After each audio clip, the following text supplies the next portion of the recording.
Hey everyone, welcome to the Made It in Music podcast. I'm Riley Taylor, our community manager here at Full Circle Music, and I'm so excited for you to hear this upcoming episode because today we are talking with Tommee Profitt about mastering film and TV songwriting. He's a songwriter and producer who has produced for platinum-selling artists like Migos, Hunter Hayes, and NF. Tommee produced rapper NF's 2017 single, Let You Down, which went 6 times platinum, hit #1 on Billboard's U.S. mainstream top 40 chart, and surpassed 1 billion streams worldwide. This was recorded along with our live online audience from our Song Chasers community. You can learn more about Song Chasers at joinsongchasers.com. For now, let's dive into the episode. Morning, everybody. How's everybody doing? We got a good one today here. We are in our sync month, talking all things film and TV, and we have with us today a good friend of mine who is a black belt, one might say, in the world of film and TV. We've got Tommee Profitt with us today, so everybody give him a nice, warm digital welcome out there. Thanks for being a black belt. That's crazy. Thank you. Well, you might be like a coral belt, to be honest. Like no. Step up from black belt. No. Yeah. So, no, we've got an awesome one today. Just to give you all out there a little bit of context on Tommee. He was on our podcast actually back in 2018, episode 82. And so for those of you guys who didn't listen to that yet, I'll just give you a little bit of background before we jump in, because I know Tommy's a humble guy. He doesn't like bragging about himself, so I'm going to brag for him about all the awesome stuff he's accomplished here in the film and TV world. But yeah, over the last few years alone, Tommy's achieved tremendous success as a producer, songwriter, and award-winning composer for TV and film. He's been a lifelong musician who's taught himself to play piano as a child and started producing his own music at age 12. Tommee has earned accolades and acclaim for his genre-warping production work with platinum-selling artists like Migos, Hunter Hayes, Josh Groban, Avril Lavigne, and NF, the rapper, singer-songwriter, whose Profitt 2017 single, Let You Down, went 6 times platinum and hit #1 on Billboard's U.S. mainstream top 40 chart and surpassed 1 billion streams worldwide. That's crazy. That's crazy. It's amazing. In addition, his cover of Linkin Park's In the End, featuring Flurry, has accumulated over 75 billion with a B worldwide views and streams across all platforms. Profitt's other productions include the 9 RIAA certified platinum singles, as well as 21 gold singles, 2 platinum albums, and 1 gold album, not to mention the ridiculous amount of film and TV placements. It's had over 80 billion global lifetime streams, 1.2 million followers across all his social platforms, has had his work in over 250 sync placements in movie trailers, TV promos, video games, from ABC to NBC to Fox to CBS to ESPN to NFL to Amazon Prime, and so many more. So, Are you out of breath yet? I'm out of breath. I think you should accomplish a little more in your career, Tommee. Make it a little longer. No, we should just say, yeah, Tommee makes music in his house, and that's all you need to know, you know? Hey, well, I love that. And for those who didn't get to listen to episode 82, I highly recommend going back and listening to that. But just quick little 2-minute catch up on who is Tommee Profitt, where is he from, and how did this guy who makes music in his house accomplish all of that? Yeah, well, you know, when I guess the last few years have been insane. I mean, I moved here right before that NF record kind of blew up, right? I moved to town, like Nashville. And so that blew up. And then I was kind of juggling 3 buckets, like for a long time. I was juggling like the NF bucket, like working with him. He's my friend from Michigan. So we just have done all his work together. And then all like other artists, you know, producing a song here or there for different artists. And then this TV film thing, which I kind of landed in, that I love. And that's kind of became like my first love. And that's my biggest passion, is doing that. So I'd be releasing, you know, side projects of just different types of cinematic music, originals and covers, you know? And so I was just kind of juggling all those buckets for a long time, and it kind of got overwhelming. So I kind of started cutting out other artists and just focusing on the NF piece and then the cinematic piece as well, just because those were my two favorite things to do. And they kind of cross each other. Like NF's music is really cinematic too. You know what I mean? So I'm able to do that a lot in his music. So I just kind of stumbled into it, honestly, just the TV film thing. I never saw that coming. I've always wanted to do that kind of work. I just didn't know the door would open for me. And as soon as it did, I just kind of like ran through it, and I've been going ever since, you know? Man, that's awesome. And as I said, this month in our Song Chasers group, we're focusing heavily on sync. How did you mentioned you kind of stumbled into it, but how did you, like, what was the actual progression of you finding your way into that world and actually sort of making a career making music for sync? Well, the context is I probably shared this with you before, said like, I always listened to trailer music when I was like in high school, like driving to school, listening to trailer music in my car. Right. And everyone else was like listening to the radio, whatever top 40 thing is going on at the time. And I was clueless. Like I didn't know what was happening, what songs, who the artists and bands were. And I just listened to soundtracks and trailer music. But I just didn't have an outlet for it, you know, but I studied it, and I just had that like very heavy influence, you know, from that.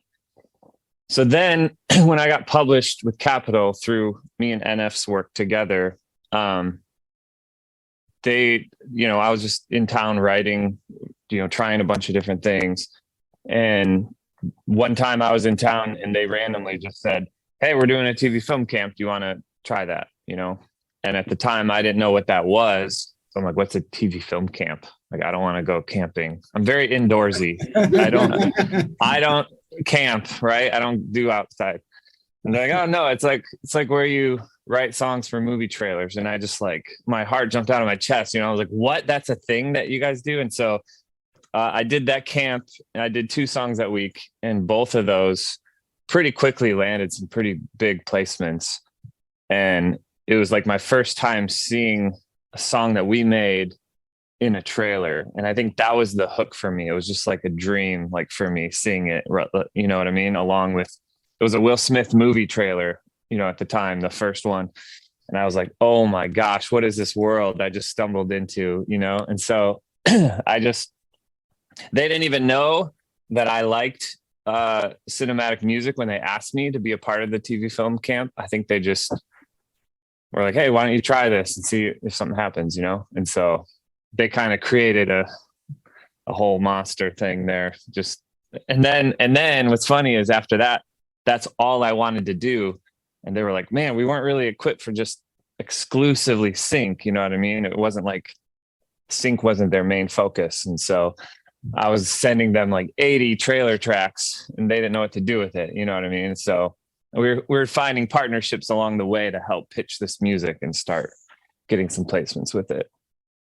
That's awesome. I want to talk about that because it's obviously a, you know, to achieve this level of success, it takes a team, it takes a village for sure. Totally. And I do want to dive into that.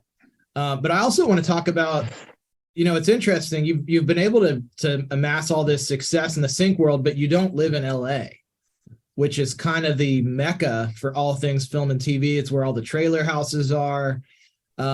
Yet you've made an incredible career working on it. Can you talk about how you've kind of navigated that distance, or has that even not even really been a thought? I think that started to change a little bit. Like there was a growing TV and film scene in Nashville at the time. And it was kind of just perfect timing, right? Like it was right. Like me and Flurry and Sam Tenez all wrote together, like for the first time trying to do sync together, like that week, the TV film camp week. So Flurry came in, she was like, "I've never written for sync before. What should we do?" And I'm like, "Yeah." And she had an idea, and then we, you know, chased that down. And so since then, you know, we've all kind of just built on this sync career, and there's just, there's a lot more people in Nashville doing it now. You know, there's companies pitching, as well as just, you know, they're bringing a lot of scoring here to Nashville for video games and movies. And I don't think any, you know, nowadays it's kind of like, it doesn't really matter where you're located. It's so collaborative online and whatever. So I've honestly never felt like opportunities were held back because I wasn't in LA. You know, I've gone to LA, I've done trips and visits and meetings and writes and all that stuff, but I feel like most of my team is here and they're crushing it from here. You know what I mean? So there's definitely a big sync scene in Nashville, especially today. Yeah. Well, that's that. And I'm sure that's good for a lot of people who are listening to this to hear, is just, you don't have to live in LA to be in that world. And it's a good parallel of, you really don't have to live any particular location to work in the music world, as long as you're doing killer work. You mentioned, I mean, you have a killer setup there, but it literally is like in your house, and we've worked together, and you don't have this big, like, studio on Music Row or whatever. And you never really have. You've always kind of just done your thing, which I think is so amazing. Yeah. I mean, I nowadays, especially my first studio in Michigan was literally in my basement, and it looked just like a basement. There wasn't anything that made it a studio other than I called it that because it felt official, I guess. You know what I mean? Like, it was just, yeah, it's my studio because that's where my computer was. But it wasn't like, I didn't have all this stuff. I didn't have multiple rooms and wiring and sound and gear and all that stuff. Like, I'm 100% in the box, programming, plugins, all that stuff. I have one microphone, and all I record now, like with the microphone, live audio, is vocals. And so I don't, everything is now with sound libraries and all that stuff. I mean, you can do anything, you know what I mean? Yeah. So has it always been that way for you, as far as, like, I mean, you're not pulling out guitars and like micing up guitars and having players come in? I used to do that. Like 10 years ago, I was just producing in my basement in Michigan, and I was doing like a band every month, or an artist every month, just a different independent album. And so I was miking up a drum kit and whatever it called for, but as I kind of fell into my lane, most of the stuff that I do requires just programming. And if I need guitars or drums, there's guys that have a setup in their house that you just send the file or the session, and they record it and then send you the files. And so I don't need a separate like drum room in my house, because I haven't recorded live drums personally since probably 2016. Wow. So, I mean, if I'm going to do it one time every 10 years, there's no justifying a room for that, Right. That makes a ton of sense. So yeah, like I said, since we had you on the podcast back in 2018, you've made a huge effort to put your own music out into the world that's branded, Tommee Profitt music. And it's paid off big time. You've got over 4 million monthly Spotify listeners.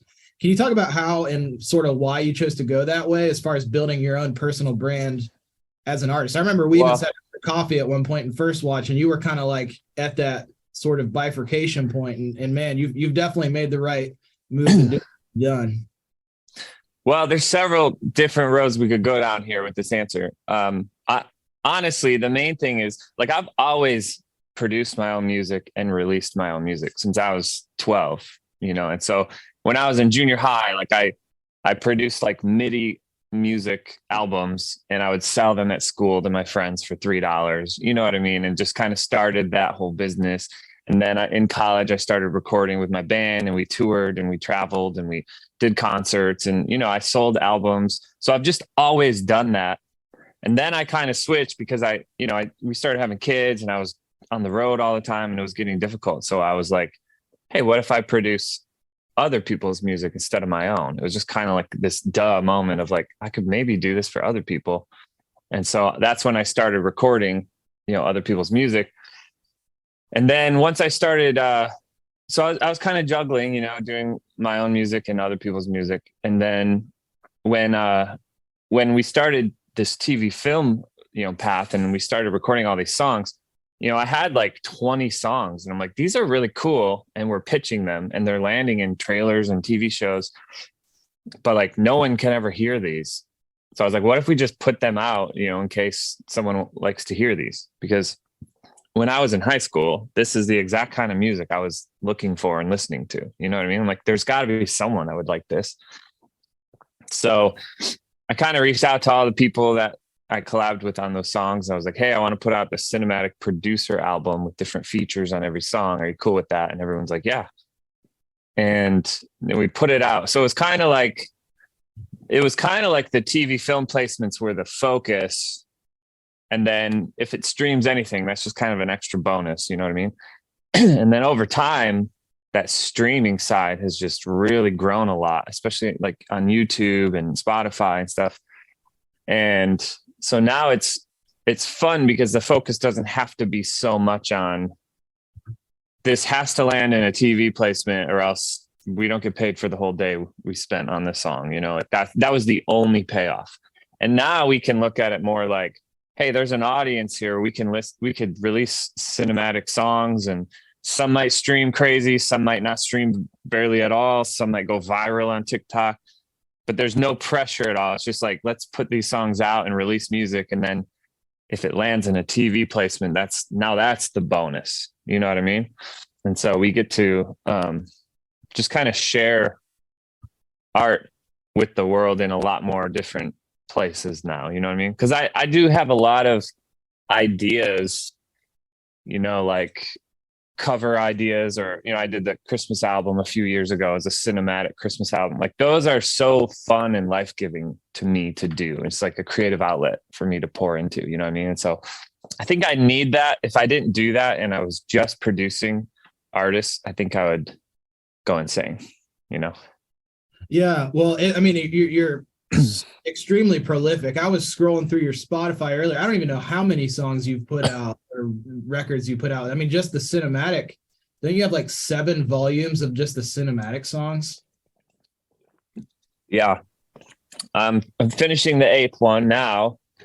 And I've done a few other, like, you know, I did a covers album. I did a Christmas album. I did that Gloria Regali. It was a kind of a Game of Thrones concept record with Flurry and some random singles and EPs and stuff. So, but it all lives in that house of like this dark cinematic sound, but sometimes it can be beautiful and soft as well. You know what I mean? I'm not locked into everything sounding like dangerous and like Avengers level epic. You know what I mean? Sometimes it could be a piano ballad with like just piano and strings, and taking a song and changing it to something, you know, emotional or whatever. Yeah, I was going to ask about that specifically because a lot of these projects that you put out are, I guess as you said, like a concept record where they're very like targeted. You've got like a 6-song EP called Wedding Songs, or you've got like your 4-song Creed collection that you did with Nicole Serrano. Like, how do you? Is that just like, hey, I've got this X amount of these type of songs build up, let's just go ahead and put them out and not overthink it too much? Or what's the thought process with doing, you know, these concept records? Yeah. Well, the Creed thing was kind of as a joke. Like, it's still like, it turned out cool and we love it, but we did, like, the idea of doing it was funny to us. So that's why we did it. And it didn't, I mean, I'd spent a few days on it, but like, I think we started with one Creed song, like the rock band, right? When we were in high school, that band was everywhere, right? I didn't even like Creed, honestly. I would just like, they were everywhere. And we did the cinematic version of With Arms Wide Open, and it came out and everyone really liked it. And I texted Nicole, I was like, man, there's like 3 or 4 other really popular Creed songs.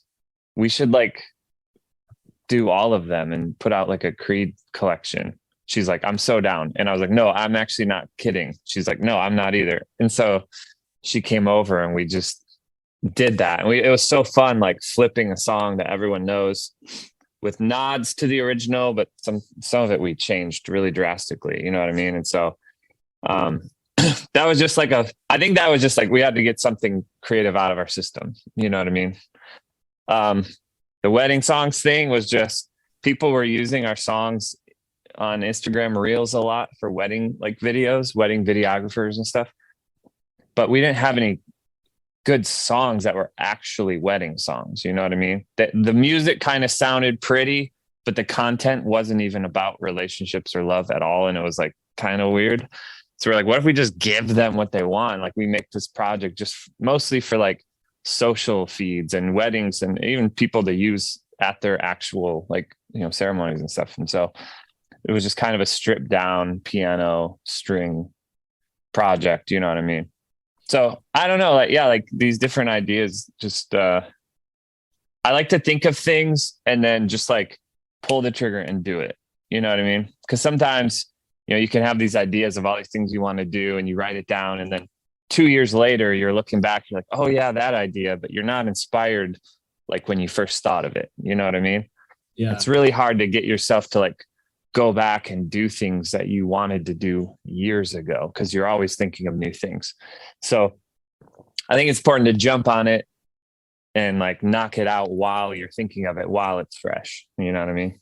Yeah, and I mean, I can tell just even by that was kind of what I was inferring, even just by looking through this. It's you're not overthinking things too much. It's just you feel like doing in a good way. You yeah, feel like doing something, you do it. You're probably not spending, like you said, an inordinate amount of time on each of them, or maybe some of them you are, but not everything.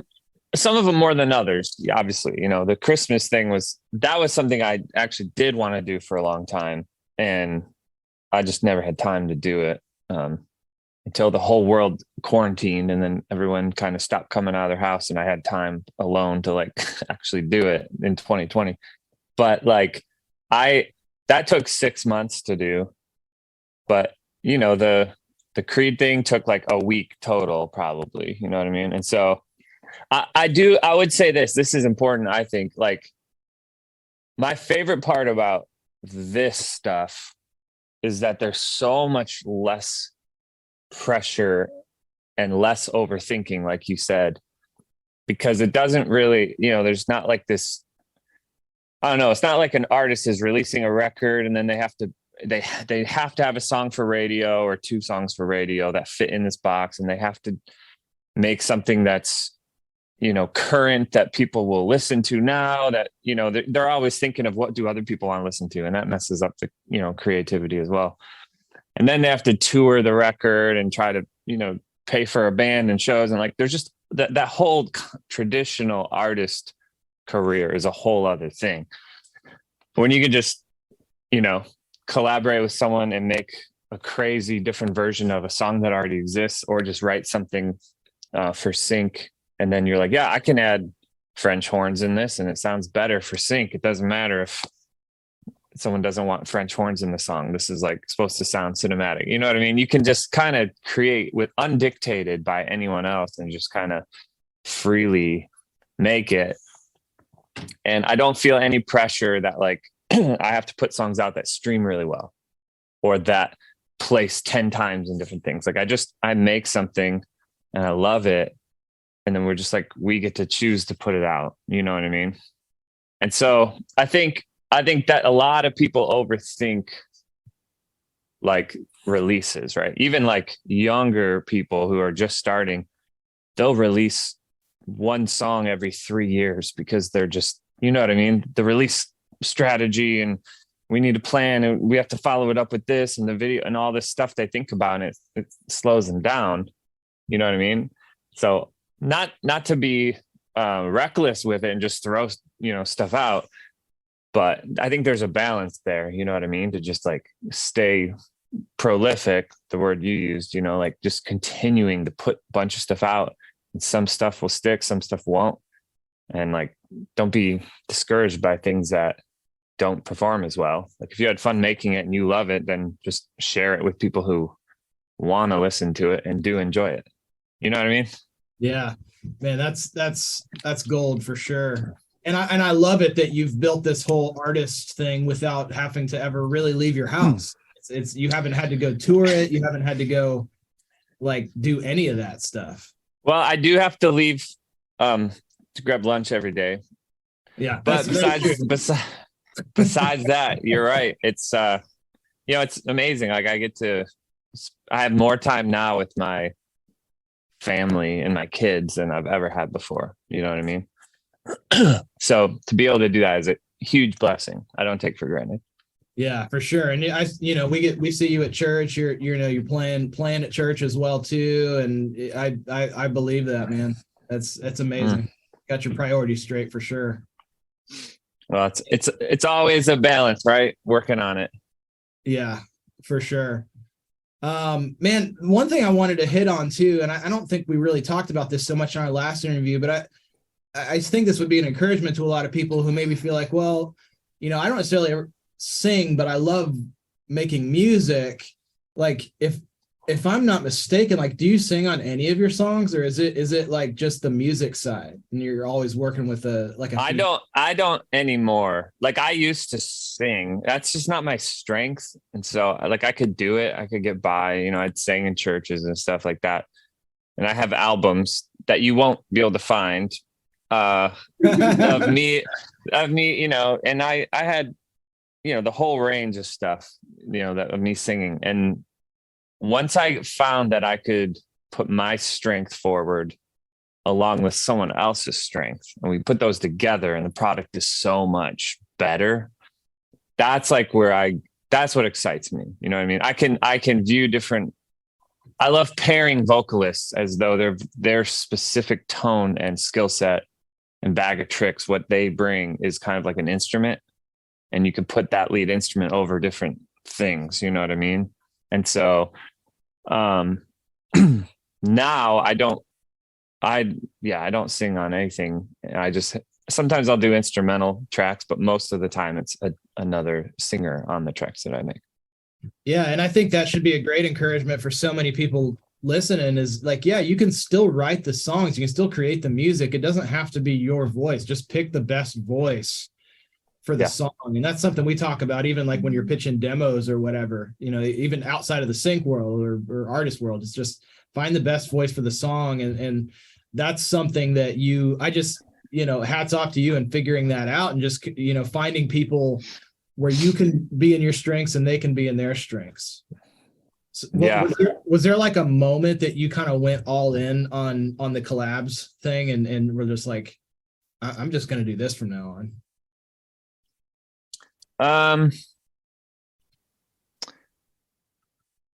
I don't know. I think it was that point that I mentioned where I was like, hey, we should put these songs out. You know what I mean? And then seeing what that was and feeling like the freedom in it of like, I really enjoy doing this, and I don't have to sing and focus on all these other things that I mentioned too. I can just kind of build these tracks and collaborate with friends. I mean, it just really feels like you're just kind of making music for fun with your friends. And then when you see it in some big thing, it's kind of crazy, like, cause I don't know. I don't like think about it. Once I pitch it and it goes out, I'm on to the next thing. You know what I mean? I'm like, oh, that song it's in that. And it kind of just feels surreal a little bit. You know what I mean? Yeah. But I'm always kind of moving on to the next thing. So I don't know if, back to your question, I don't know if there was like a moment where it like dawned on me per se, other than as I was doing it, I just really loved it and I just wanted to continue. You know what I mean? Yeah, that's awesome. I want to talk a little bit about kind of the business side of things a little bit, and then we're definitely going to open it up to some audience Q&A as well. I know y'all out there listening have some great questions to ask Tommee, so we definitely want to make sure we get to some of that at the end here. But let's talk a little bit about just kind of the business side. How much of your sync success has been because you've gone out and built these direct relationships with supervisors or editors or directors, and how much of it has been you just kind of making music, putting it out, letting people find it, or letting your publisher kind of work it? I don't think any of it is by going out and grinding on the relationship side of it. I do think that the team is core, like, importance, right? And so my publisher, which is Capital, and my team, Wendy, at Resonate, like, they've been pitching my stuff from the beginning. And so, they have introduced me along the way to like people who have used my songs or people that are like, you know, are already using it, I guess you could say. But I haven't like had to go. I don't think that, I mean, I don't know. I only obviously know like my experience, you know what I mean? So I'm not saying that's not valid to do that. I don't know if it's valid to do that. I just know that I haven't really worked that angle of like, if I get to know this person, maybe they'll use my song in the trailer. You know what I mean? Because to me, I'm like, they're going to use the song that works the best. They're not going to use, well, Tommee told me that one joke while I was drinking my lemonade at first watch. Like maybe I'll use his song. You know what I mean? Like they're just going to go with what feels the best. And honestly, those people are, they're trailer houses that are third party hires from the movie studio or the director, or whatever. And they, you know, there's usually 3 different or 4, whatever, different places that make a trailer for one movie. And they all send it to the movie studio, and the movie studio watches it and they pick their favorite. So all these trailer houses are kind of bidding for the job. They do the work, they send it in, and they hope that they get it. Their trailer is the one that is picked. You know what I mean? And so one of those trailer houses might use my song as their option for their trailer, but then there's 3 other trailer houses that are making another cut with a different song. You know what I mean? And so that's how that has worked, you know, in the past when they choose the trailer that's cut. And I'm talking movie trailers more than TV promos. You know, I don't think TV promos are as what's the word, as, you know, intense, as like not as big of a process. Yeah. So, and can you maybe speak to that a little bit too? Just the process of like, if you're trying to write for a movie trailer versus having your song placed in Grey's Anatomy or whatever, or on a commercial or in a video game, like all of those are probably a radically different process. Like I imagine with some of them, you're maybe writing to a specific brief, and others you're just kind of like, your team's maybe sending in songs that could potentially fit. So I don't personally really do briefs. I have before. I just don't really like it because there's 100 people all making one song for one scene or one trailer, right? Actually, that's how the Gloria Regali album came to be. We got a brief for a trailer for the last season of Game of Thrones, and neither me or Fleury had ever even seen the show. We kind of watched the trailers, and we obviously know the setting and the tone and all that. And so we made a song for Game of Thrones, and we were like, this is perfect. How could they not pick it? Right. And then they didn't pick it. They decided to go with like the composer for the show was doing some special customs for the trailers. So we had this song. We're like, man, this was so fun to make. What if we did a whole album of Game of Thrones style music, you know? So that was an example where we did try it. But most of the time, I feel like landing a brief is, you know, you're literally 1 out of 100 or more. And so back to that, like undictated, low pressure freedom. I think we just like to create songs that sound like they would go in something, but we don't know where they're going to land. You know what I mean? So we don't necessarily think, all right, this is for Grey's Anatomy. Let's make this. All right, this is for a trailer for a movie, you know, that's underwater and a monster. Let's make that, you know, we don't like think specifically, because then you're narrowing in on it has to land in that thing, or else it's just kind of a failure. You know what I mean? So we just kind of see where it goes. And some things are like, I don't know if this will end anywhere, but it sounds pretty cool. Let's just make it. And you're just kind of surprised, you know what I mean, with where it goes. Does that make sense? Because even you know, Grey's Anatomy, we did a song, we did a cover of Chasing Cars on the Wedding Songs album. And I've never seen an episode of Grey's Anatomy in my life. I didn't even know that song was a big part of the show. And so we found out after we finished it, Grey's Anatomy is looking for a cover of Chasing Cars. Do you have one? I was like, oh, we just finished one. I'm like, yeah. And we sent it in, and they used it in the show, and it's been used several times now. And like, I didn't even know, I still haven't seen the show, but apparently that song is like the song for the show and it's a big deal. You know what I mean? And so even in that scenario, we didn't make it for that. We just kind of created it because we thought the cover was like, it was a beautiful version of it, you know? Yeah. I love that. And that's just so freeing for, I'm sure, a lot of people to hear. You're just creating to create. You're not so much having a scene on in the background and having to like target. You're just making something that moves you in the moment. And ultimately that's where, you know, I think people can hear through that in the music when it's authentic. And that's what we all start with, is like, if it moves us, that's step one, right? Yeah. And dude, that's what I was going to share too. Like, it's for TV and film stuff, it really is about the emotion. And that emotion can be big and frantic and chaotic, or it could be like sad, like emotional, or it could just be like this powerful, like just moving, like your heart is just, you feel it. You know what I mean? Like most of the songs I do, they start really small and they crescendo and they have a moment at some point, you know what I mean? Where there's either a big swell and the choir comes in, or a big note with a big singer, or the brass, or some big thing hits. Like I like, you know, epic, you know, moments, I guess you could say. But not everything has to have that. But I do think that it's about the emotion and conveying emotion, almost like a composer when he's scoring a movie. You know, you're creating an emotion for the scene that people are watching, you know? And so that's, you know, when you listen back to what you're making, like, does it have emotion? Would someone want to put this behind a scene or a promo of a hospital drama on CBS? I'm just making this up, right?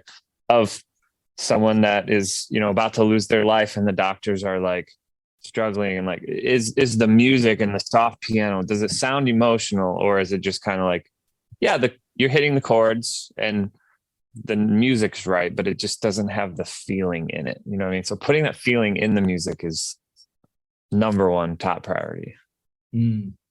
That's so well said. I love that. I want to ask a few more questions, then definitely leave time to open it up for some audience Q&A. What does the sync landscape, at least in your perspective, look like now versus how it maybe was 5 years ago? Have you seen it changing? You know, maybe accessibility to creators like yourself. Where do you kind of see it versus when you first started getting into it? I definitely think there's a lot more people doing it. There's a lot more people that want to do it, because I don't think a lot of people knew about it, including myself. I didn't know about it, right? And, you know, Capital asked me, I was like, what's that? I think a lot of artists, signed and unsigned, dream of having their songs in a TV show or sync placement, but they don't have a clue how to do that or what to do. And if I'm honest, most of the time artists are locked into a thing of like, I want it to work for my album. And then if it works for sync, that's kind of the secondary, right? Like, but it has to fit my album project. And for me, my album projects are the sync sound, you know what I mean? So I'm kind of more narrowed in. A lot of artists wouldn't want to put the song on their album, even if it is perfect for, you know, a show or something. But I do think that there's a lot of artists that are like, I'd love to do that. And maybe they want to work with someone else, you know, maybe they want to feature on one of my albums because that's what it's for. And they're just featuring, but it's not like their official release. You know what I mean? But I think there's just, people are finding out that it's more accessible. There's more people submitting songs than ever before. And it pays well too. Right. And so when artists are hearing this, like, whoa, a placement could get this. And they're, you know, that's the thing. I would not chase it just because of the financial return on it. You know what I mean? Because the same thing, Seth, you said, like, you'll be able to tell that it's not genuine if you're just, you know, you're just trying too hard just to try to get some kind of movie trailer paycheck. You know what I mean? Like, doing it because you love it and it moves you is different than, oh man, I could put out singles, but TV and film pays better. So I'm just going to try to do that. But you're not passionate about it. You know what I mean? And you're just kind of making it to, you know, on the flip side, I think it's detrimental to anyone in a creative space to work on something they're not passionate about. Nothing will kill a person inside more than doing that. You know what I mean? So well said. And lastly, just wanted to say a big congrats. You recently did your first big live performance at Belmont with a full orchestra. What was that experience like, and how did that come to be? That was a dream as well. That was unreal. I'm still trying to process it. That was for the Christmas album I did. It was kind of something I didn't think I didn't think we could actually pull it off, because there's 20 artists involved, right? And there's a full 60-piece orchestra as well as 100-person choir. And I don't do live events, I haven't in a long time. And at least in this era, I guess you could call it, of me putting out these cinematic songs, I've never sold tickets or tried to do a live event, but we just didn't know if it would work. But we decided to go for it and record it and filmed it and made this, a live special out of it that I've been working on since January. Even today, still working on it. So that's kind of what I've been working on all year so far. But yeah, it was just crazy. Like, why I like that is, we talked about like touring and doing all this stuff. Like, I still feel like doing one night a year, doing a big Christmas show in Nashville is something that I could handle. You know what I mean? It's not like I'm touring for months and months away from my family. And so that was probably one of the most fun things I've ever done. Yeah. Getting to do it live, you know what I mean? That's amazing. And when are you expecting to put it out? It'll be this Christmas at some point, November, December, whatever. We have a lot of cool, exciting opportunities with the video. It's all filmed, and so we have opportunities to potentially land like a streaming service with that. So we're working on that. Like, where is it going to land exactly, the video side of it? We could always throw it up on YouTube if it doesn't, land something, but we're having some conversations about streaming or TV or something like that. Yeah, that's amazing. Well, I definitely, for one, want to be there next time you do it, and I'm sure a lot of people listening to this will as well. So, if people want our plan is to do like an annual show, and just kind of doing it bigger every year and seeing where it goes. So we are planning to do it this year as well. I love it. So where can people find out about it whenever tickets go on sale? How can people follow you, see what all is going on? Honestly, just all of the places.